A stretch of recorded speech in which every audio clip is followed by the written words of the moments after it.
Psoriasis గురించి చెప్పుకుందాము. Psoriasis అనగా దీర్ఘకాలిక చర్మ సమస్య. ఇది ఒక ఆటో ఇమ్యూన్ డిసీజ్ అనగా రోగనిరోధక వ్యవస్థలో మార్పు జరగడం వల్ల చాలా మందిలో వింటర్‌లో, కొంతమందిలో సమ్మర్‌లో చర్మం పై ఎర్రటి మచ్చలు లేదా తెల్లగా పొరలాగా ఏర్పడి పీల్ ఆఫ్ అయితుంటుంది. దాంతో పాటు కొంతమందిలో పొడిగా చర్మం ఉండి పగుళ్ళు రావడము, అక్కడక్కడ రక్తస్రవణం జరగడము లాంటివి చూస్తుంటాము. సోరియాసిస్ ఎక్కువగా తలపైన, తల భాగంలో, చేతుల్లో ఎక్స్టెన్సర్ సర్ఫేసెస్ అంటే ఈ పై భాగంలో మరియు కాళ్ళలో ఈ ఎక్స్టెన్సర్ సర్ఫేసెస్ ఈ పై భాగంలో ఫీట్‌లో, అరిపాదాల్లో, అరిచేతుల్లో, బ్యాక్ పోర్షన్ ఎక్కువగా చూస్తుంటాము. దీనికి కారణాలు ముఖ్యంగా చెప్పుకున్నట్లయితే స్ట్రెస్ మరియు రోగ నిరోధక శక్తి తగ్గడము, జన్యు పరంగా వచ్చిన సమస్య, దాంతో పాటు రికరెంట్ ఇన్ఫెక్షన్స్ వల్ల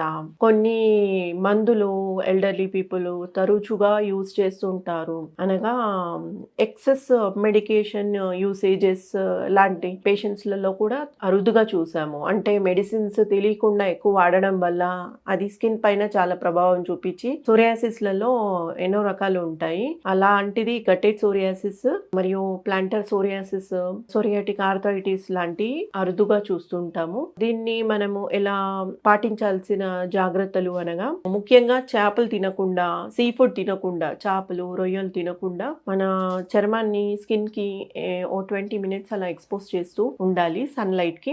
మరియు చర్మంని పొడిగా ఉంచకుండా మాయిశ్చరైజర్ రోజు వారి అప్లై చేయాలి. స్నానం చేసిన వెంటనే చర్మం డ్రైగా అవ్వకుండా మాయిశ్చరైజర్ మనకు అనుకూలంగా మాయిశ్చరైజర్ ఏది అనుకూలంగా ఉంటే ప్రతి స్కిన్ కి ఒకటిగా ఉండదండి. కాబట్టి మన స్కిన్ కి ఏది అనుకూలంగా ఉంటుందో అదే వాడాలి. దాంతోపాటు వాటర్ ఎక్కువ తీసుకోవాలి. వింటర్‌లో డీహైడ్రేషన్ ఎక్కువ ఉంటుంది కాబట్టి స్కిన్ కి రిలేటెడ్ ఆకుకూరలు, ఫ్రెష్ ఫ్రూట్ జ్యూసెస్ ఎక్కువగా తీసుకోవాలి. దాంతో పాటు మన డాక్టర్ పర్యవేక్షణలో సోరైనం మరియు కాల్కేరియా పాజ్, కాల్కేరియా సల్ఫ్ లాంటి మెడిసిన్స్‌తో పాటు కాన్స్టిట్యూషనల్ మెడిసిన్ సోరియాసిస్‌కి కానీ, సోరియాటిక్ ఆర్థరైటిస్‌కి కానీ, గట్టెడ్ సోరియాసిస్‌కి కానీ చాలా చాలా కేసెస్‌లో మన క్లినిక్‌లో ఉపశమనం పొందారు.